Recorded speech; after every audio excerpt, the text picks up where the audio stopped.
آپ کو ایک دوسرا بیان سنواتے ہیں جی عمران خان کا. عمران خان والا یہ جو ایونٹ تھا ایرینا کیپٹل ون ایرینا، یہ بہت اچھا ایونٹ تھا. یہاں کنسرٹس بھی ہوتے ہیں یا باکسنگ شاکسنگ کے میچ بھی ہوتے ہیں، کئی کچھ ہوتا ہے. کوئی کیپیسٹی اس کی کوئی 20,000 ہے تو شاید کوئی 10,000 سے زیادہ لوگ کہا جاتا ہے کہ وہاں پہ موجود تھے. تو یہ دوسرا بیان سن لیں، یہ بھی ایک بڑا مزے کا بیان ہے ان کا. دکھائے گا جی این آر او کے اوپر کیا کہہ رہے ہیں. دنیا ادھر ادھر ہو جائے، مجھے بلکہ باہر سے بھی سفارشیں بھجوائی ہیں. ایک آدھ بادشاہ نے بھی مجھے سفارش کی ہے.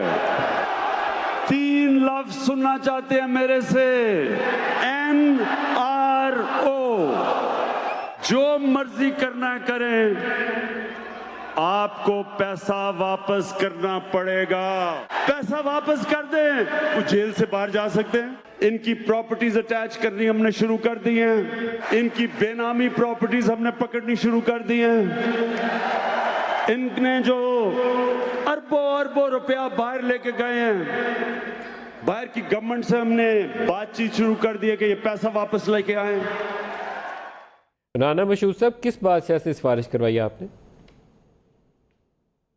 دیکھیں، پہلی بات تو یہ ہے کہ عمران خان صاحب جھوٹ بولتے ہیں اور بڑی تواتر سے بولتے ہیں. ان کے خلاف 3 ڈیفیمیشن کے سوٹس لاہور کے اندر پینڈنگ پڑے ہیں جس سے یہ دوڑے ہوئے ہیں. اور اب جو لیٹسٹ جو ڈیفٹ کے حوالے سے جو چیز آئی، اب ہم یو کے میں ہماری میٹنگز ہو چکی ہوئی ہیں. 3 لا فرمز جو ہیں وہ شارٹ لسٹ ہو چکی ہوئی ہیں اور اگلے چند دن میں یہ لیگل بیٹل اب وہاں پر بھی جا کے شروع ہوگی جہاں پہ ڈیفیمیشن کا لا. کس فرم کو آپ نے شارٹ لسٹ کیا ہے؟ کیونکہ یہ پی ٹی آئی والے تو روز آپ کو للکارتے ہیں کہ ابھی تک آپ نے کیوں نہیں لے کے گئے اس خبر کے اوپر، ہمیں ڈیفٹ والی خبر کے اوپر عدالت میں. اور گارڈین پہ بھی کرنا تھا.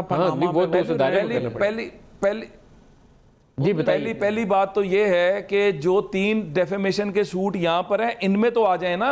اور جو وہاں پر ہے وہاں کا ایک سسٹم ہے، اگلے ایک ویک کے اندر وہاں پہ ہمارا لا سوٹ فائل بھی ہو جائے گا اور ان کو پھر وہاں پر جواب بھی دینا پڑے گا. اور ماضی میں بھی یہ وہاں پر جھوٹے ثابت ہوئے ہیں اور باہر کی عدالتوں سے ان کی بھاگنے کی ہسٹری بھی موجود ہے. اور دوسری بات ہے NRO، بھئی کون مانگ رہا ہے؟ کھل کے بتا دیں آپ کہ کس نے آپ سے NRO مانگا، کس کے تھرو مانگا. کیونکہ آپ نے جو ماضی میں جو جھوٹ بولے تھے وہ تو سامنے آ گئے اور آپ تو NRO دینے کی پوزیشن میں نہیں ہے. اور آپ نے جو ان کا پہلا انٹرویو سنایا تھا جس میں انہوں نے کہا کہ میں نے ان کو اندر کر دیا، تو ادارے جو ہیں، اس کا مطلب ہے کہ یہ تو ایک ملی بھگت سی نظر آ رہی ہے. جس طرح وہ واٹس ایپ پر JITs بنتی رہیں، جس طرح یہاں پر جو فیصلے وہ جج صاحب جو سامنے آئے جن کے جو کرتوت تھے، تو یہ تو اسی طرح بلیک میل کر کے فیصلے کرواتے رہے. اور NRO نہ ہم مانگتے ہیں نہ ہم نے مانگا ہے. کھل کر قوم کو بتائیں کہ کون مانگ رہا ہے آپ سے